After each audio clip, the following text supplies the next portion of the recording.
नाम परमपिता परमात्मा का सच्ची भावना से, हृदय से जो लिया करते हैं, पीर फकीर के वचनों पे दृढ़ता से जो चला करते हैं, उनके अंदर से ऐब गुनाह सब धुल जाया करते हैं।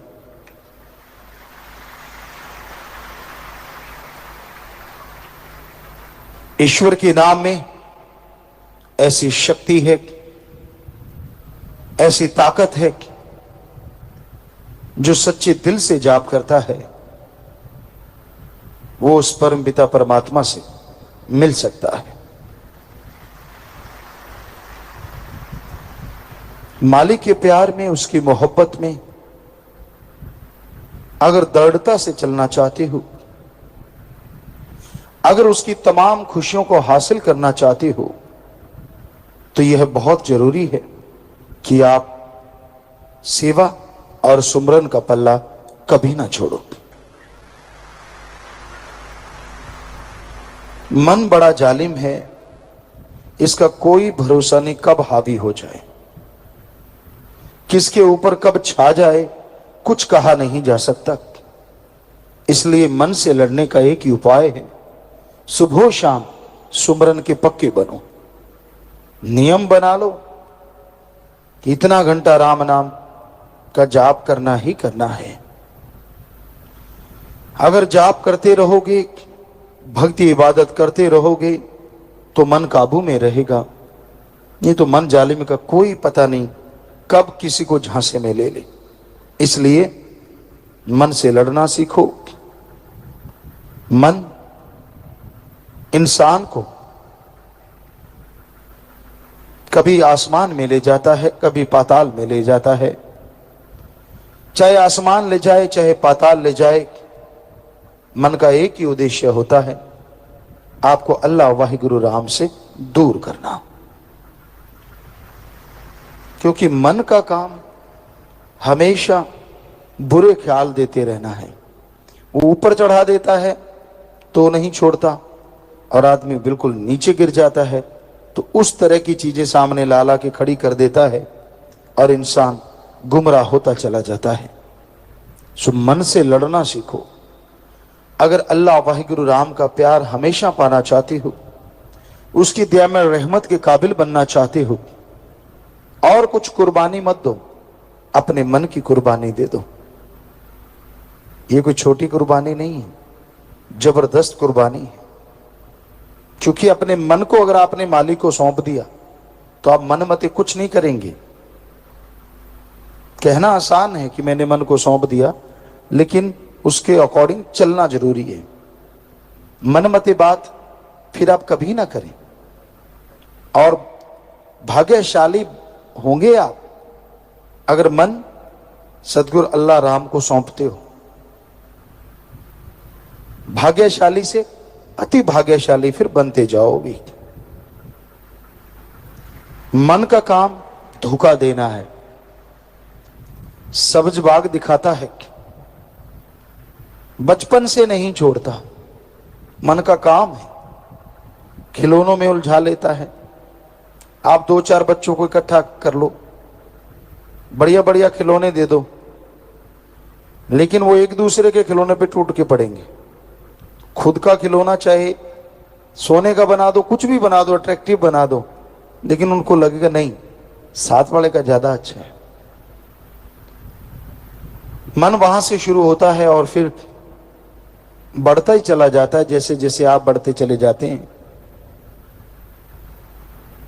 अपने आप को बड़ा साबित करना, दूसरों को नीचा दिखाना, गुमराह करना, ये मन की आदतें बन जाती हैं। और जो जो मन ऊपर चढ़ता जाता है, आदमी उतना ही रस्ताल में जाता है। मन से लड़ना, सेवा सुमरण कभी छोड़ो ना। बार बार आपसे गुजारिश, लगातार सेवा करो, लगातार सुमरन करो, और सबसे अति जरूरी बात, गुरु वचनों को मानो। गुरु अल्लाह राम वाहिगुरु के वचन करते हैं, उसको सुन के जो दृढ़ता से उन पे चला करते हैं, उन पे मालिक का रहमो करम हमेशा बरसता रहता है। अंदर बाहर कोई कमी कभी नहीं आती। मन बहुत जालिम है, रुकने से रुकता नहीं, टोकने से फिर भी रुकता नहीं, और मां बाप परिवार के डर से झुकता नहीं। इसको तो राम नाम का संकल्प डालो। पीछे सत्संग में हमने आपसे एक बात कही थी, ये तो सही है कि आप एक ही गुरु को माने, लेकिन गुरु की एक भी ना माने ये गलत है। बल्कि गुरु की एक आध नाम मानी गई हो वो क्षमा मांगे उस राम सदगुरु से, क्योंकि अल्लाह की ही वो बातें हैं, राम की बातें हैं, बाकी सब मानने की कोशिश करो। ये बहाना ना बनाओ, मन बहाना बना देता है। सतगुरु चाहेगा, भगवान चाहेगा तो मान लेंगे, आप रहमत करना जी, आप दया करना जी, फिर मान लेंगे। क्यों भाई? ये तो गधा कहे तो कहे, बंदा क्यों कहे? क्योंकि बंदे को मालिक ने बहुत बड़ा दिमाग दिया है, सोचने की शक्ति दी है। वो ये कैसे कह सकता है कि मैं कुछ भी नहीं करूंगा? होना ये चाहिए कि सतगुरु 100% करूंगा, तेरी रहमत साथ हो, बस बात खत्म। दो ही शब्द काफी, मैं करूंगा, 100% करूंगा, क्योंकि करना तो तूने ही है ना। रहमत साथ हो तो अल्लाह राम साथ हो जाएंगे, उनकी ताकत आ जाएगी तो अपने आप होता चला जाएगा। पर आगे से बिल्कुल इनकार कर देना, हम कहां कर सकते, हम तो पापी जीव, हम तो ये, हम तो वो, नहीं। मन झांसा दे रहा है आपको, आप कर सकते हैं, तभी तो संत पीर फकीर आपको समझाते हैं, वरना पशुओं को घेर के ना समझाने लग जाएं, क्योंकि वो नहीं कर सकते।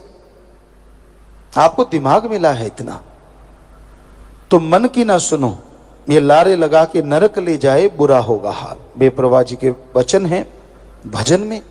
सो मन की सुनो ना, मन लालच देता है, लोभ देता है, और माया साथ हो जाती है। स्त्री को पुरुष और पुरुष को स्त्री, ये भी माया के डसे हुए होते हैं, गुमराह करते रहते हैं, और इसी में अपनी सारी भक्ति लोग खत्म कर लेते हैं। और आजकल तो ये चीजें बहुत बढ़ चढ़ के आ रही हैं।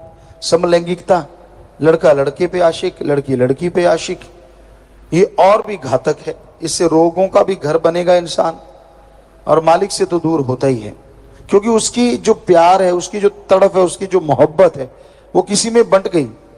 वरना आदमी को इस कलयुग में भक्ति करे, सेवा करे, नूरी स्वरूप के दर्शन ना हो, ऐसा हो ही नहीं सकता।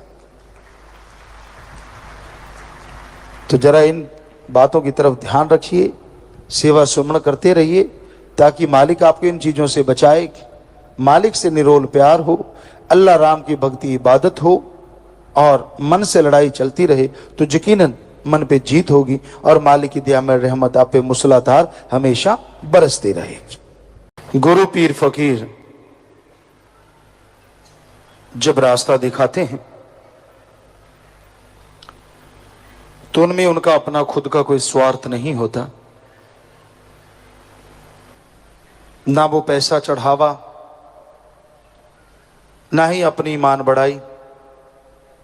वो एक ही बात सिखाते हैं, मान बढ़ाई के लायक अगर कोई है तो वह है अल्लाह वाहिगुरु गॉड खुदा राम सतगुरु मौला।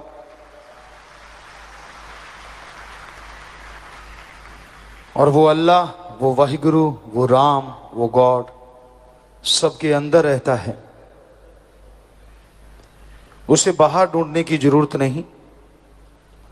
कण कण में, जर्रे जर्रे में वो मौजूद है, हर जगह वो है, तो अलग जगह जाने की जरूरत नहीं। हां, सत्संग हमारे धर्मों में लिखा है, आना जरूरी है। सच्चा सत्संग रूहानी कॉलेज, स्कूल है। यहां से उस परम पिता परमात्मा के बारे में ज्ञान मिलता है, अपने आत्मबल बढ़ाने की ताकत मिलती है, और उस आत्मबल के द्वारा इंसान भगवान को हासिल कर सकता है। इस घोर कलयुग में ठगी, बेईमानी, भ्रष्टाचार, पाखंडवाद चारों तरफ और बुरी तरह से छाया हुआ है। लोग स्वार्थ में डूबे हुए हैं। अपना उल्लू सीधा करने के लिए कोई कुछ भी कह सकता है, कोई कुछ भी बोल सकता है और किसी हद से गिर सकता है। लेकिन उस अल्लाह राम की शरण में जो आ जाते हैं तो उनकी लाज भी वो दोनों जहां में रखा करते हैं। कदम कदम पे बाजू पकड़ के संभाल लिया करते हैं। इसलिए उस परम पिता परमात्मा को हमेशा याद रखो, उसकी भक्ति करो। आप लेटे हुए हो या बैठे हो, आप चहलकदमी कर रहे हो या कोई कार्य कर रहे हो, यह जरूरी नहीं। जरूरी यह है कि क्या आप उस समय परम पिता परमात्मा को याद करते हो, क्या उसकी भक्ति इबादत उस समय किया करते हो। अगर करते हो तो यकीनन वो परम पिता परमात्मा आपको दया में रहमत के लायक बनाएगा और अंदर बाहर खुशियों से माला माल करता जाएगा। मालिक किसी के पैसे का, किसी भेष का भूखा नहीं। उसको पाने के लिए शरीर को कष्ट देने का कोई मतलब ही नहीं बनता। कहीं आप धूप में खड़े रहो, कहीं सिर पे पानी डलवाओ या आग के पास बैठो, ऐसा कहीं भी लिखा हुआ नहीं। उस मालिक को पाने के लिए उसकी तड़प, उसकी लगन बनाना जरूरी है, जो कि भक्ति से परहित परमार्थ से होती है। आप भक्ति करें, दीन दुखियों की मदद करें, यकीनन आपके अंदर तड़प लगन बन जाएगी, जिसके द्वारा आप परम पिता परमात्मा के दर्शन कर सकते हैं, उसकी दया में रहमत कृपा दृष्टि को पा सकते हैं। किसी ढोंग, किसी पाखंड में पड़ने की जरूरत नहीं। इसलिए ढोंग से, पाखंड से बाहर आओ, उस परम पिता परमात्मा का नाम जपो, उसकी भक्ति इबादत करो। उसकी भक्ति इबादत करने से, उसका नाम लेने से अंत्यकरण में वो शक्तियां अपने आप जाग उठती हैं जिनसे परम पिता परमात्मा के नजारे मिलते हैं। सो अपनी भावना को शुद्ध करो, और भावना को शुद्ध करने के लिए आप घर परिवार में रहते हुए, काम धंधा करते हुए, बिना कोई चढ़ावे के, बिना कोई दिखावे के गुरु मंत्र, नाम दीक्षा, कलमा, मेडिटेशन का जाप करते रहो। यानी भगवान के वो शब्द जिनका जाप करने से आपके अंदर आत्म बल आएगा। भगवान के वह शब्द जो उसका नेम है, बाय नेम उसको बुलाओ तो वो जरूर सुनेगा और जरूर आपका साथ देगा, आपकी मदद करेगा। वो किसी भी चीज का भूखा नहीं। जरा सोचिए, जो मालिक हमें बना सकता है, हमारा ही बनाई चीजें उसके लिए क्या बड़ी चीज है। क्योंकि इंसान को बनाना कोई खेल नहीं। कोई भी साइंटिस्ट 5 तत्व पृथ्वी, पानी, अग्नि, वायु और आकाश ले ले और उसको जोड़ के इंसान का बुत बना के दिखाए, नहीं बना सकेगा। तो सोचने वाली बात, वो भगवान जिसने हमें बनाया है, हम उसे क्या दे सकते हैं। उससे तो मांगना है, और मांगने का तरीका सही हो। और वो कोई फीस नहीं लेता, कोई चढ़ावा नहीं लेता, कोई ढोंग ढकोसले से उसको नहीं पाया जा सकता। अभ्यास करो, अंदर एक तड़प, लगन लगेगी, और उस लगन से ही उसको और उसकी शक्तियों को हासिल किया जा सकता है। यही आदिकाल से रीत रही है। लेकिन लोग इस कलयुग में बहुत पाखंड धारण कर लेते हैं। पर संतों ने लिखा है, पाखंड में कछु नाही साधो, पाखंड में कछु नाही रे, पाखंड या नर भोगे 84 खोज करो मन माही रे। पाखंड ढोंग करने से किसी को कुछ हासिल नहीं होता। पाखंड करने वाला तो खुद जन्म मरण के चक्कर में उलझा रहता है। अरे उसको पाना चाहते हो, उसकी शक्तियों को हासिल करना चाहते हो, तो वो आप सबके अंदर मौजूद है, कण कण में, जर्रे जर्रे में मौजूद है। बस उसको बुलाने का तरीका आना चाहिए। उसका नाम सीख लो जिस पे कोई दाम नहीं लगती। संत, गुरु, पीर, फकीर, उसका नेम, उसका मंत्र बिना किसी दाम के, बिना कोई दिखावे के, बिना धर्म परिवर्तन के बताते हैं। सभी धर्म को मानने वाला इंसान है और मालिक ने इंसान को बनाया, इंसान ने धर्मों को बनाया। और धर्म जोड़ते हैं, तोड़ते नहीं। धर्मों का मकसद जोड़ना है, इंसान को इंसान से और इंसान को भगवान से। जो भक्ति करते हैं, जो लगन से उसे याद करते हैं, उन्हें भगवान मिल भी जाया करते हैं और उनके गम, दुख, दर्द, चिंताओं से निकलने का रास्ता भी जरूर बता दिया करते हैं। तो इसलिए दृढ़ यकीन के साथ, बुलंद हौसले के साथ इस घोर कलयुग में मालिक के उस पाक पवित्र रास्ते पे चलते जाओ।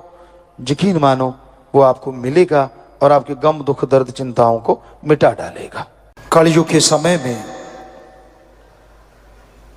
इंसान बेचैन है, गमगीन है, परेशान यानी टेंशन में है, फैसला, डिसीजन ले नहीं सकता, डबल माइंड रहता है, नेगेटिव ज्यादा सोचता है, खान पान में जहर ज्यादा है,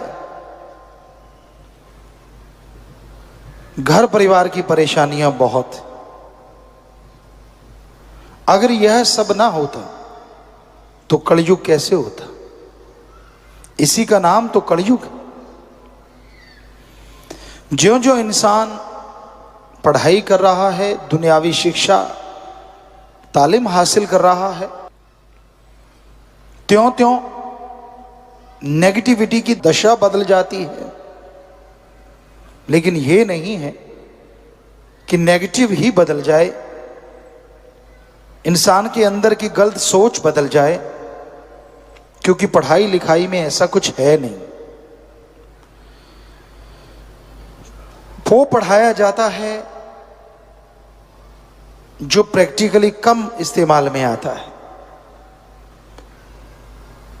हमारे गुरुकुल होते थे, उनमें वो पढ़ाया जाता था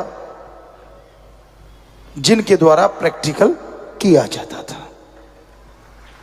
आजकल प्रैक्टिकल कुछ और होते हैं, पढ़ाया कुछ और जाता है। दिमाग पे बोझ ज्यादा है और जो पढ़ाई से सफलता मिलनी चाहिए उसकी रेशो कम है। होना यह चाहिए कि बच्चा जिस फील्ड में जाना चाहता है उस फील्ड को चुन ले, अच्छी लैंग्वेज का ज्ञान हो, मैथमेटिक्स का ज्ञान हो, साइंस का ज्ञान हो, और उसके बाद वो जीवन में लक्ष्य निर्धारित करके उसकी तरफ बढ़ता जाए, तो देश भी और समाज भी सफलता के चरम सीमा पे पहुंच सकता है। इंसान पढ़ा कुछ और है, रियल लाइफ में कर कुछ और रहा है। कईयों को तो कॉलेज में जाते +2 में क्या पढ़ा था याद ही नहीं। कॉलेज पढ़ गए तो पहले क्या था वो याद नहीं, और उसकी जरूरत भी नहीं याद करने की, तो फिर वो पढ़ाए क्यों?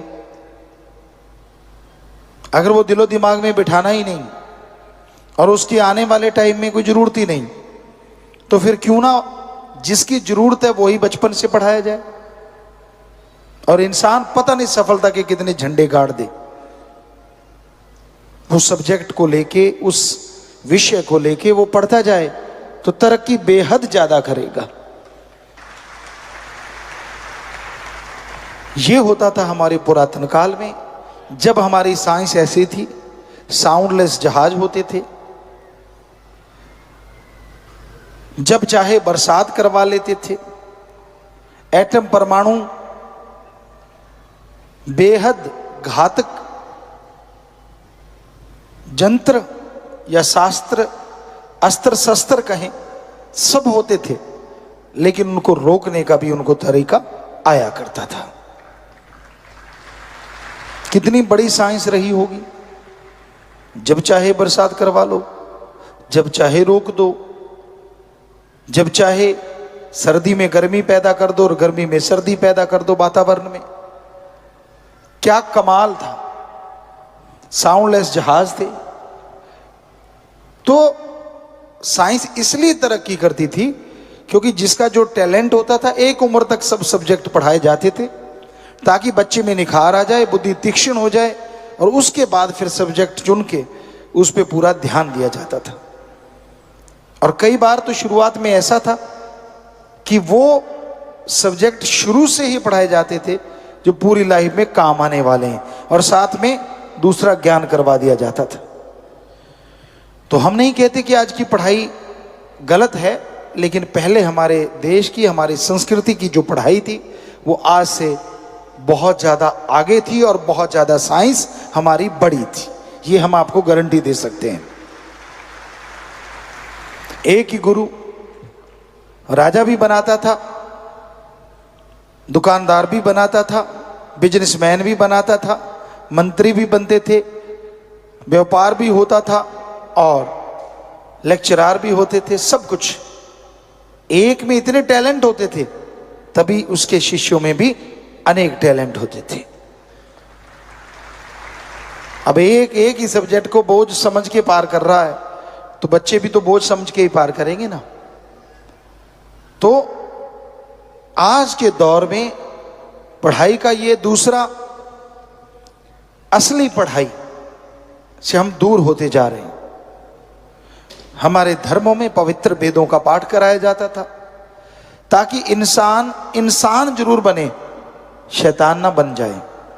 इंसानियत में गुण क्या होते हैं, दूसरों का भला कैसे करना है, हमारी सभ्यता क्या है, बोलने का अंदाज क्या है, व्यवहार कैसा होना चाहिए, सत्कार करना करवाना कैसे चाहिए, ये हमारी सभ्यता में सिखाया जाता था।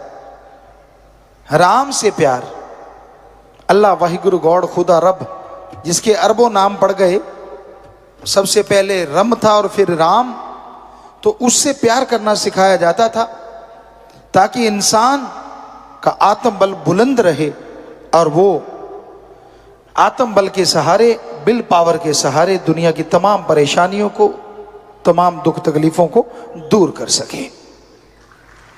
आज वो सब्जेक्ट ही हट गया है।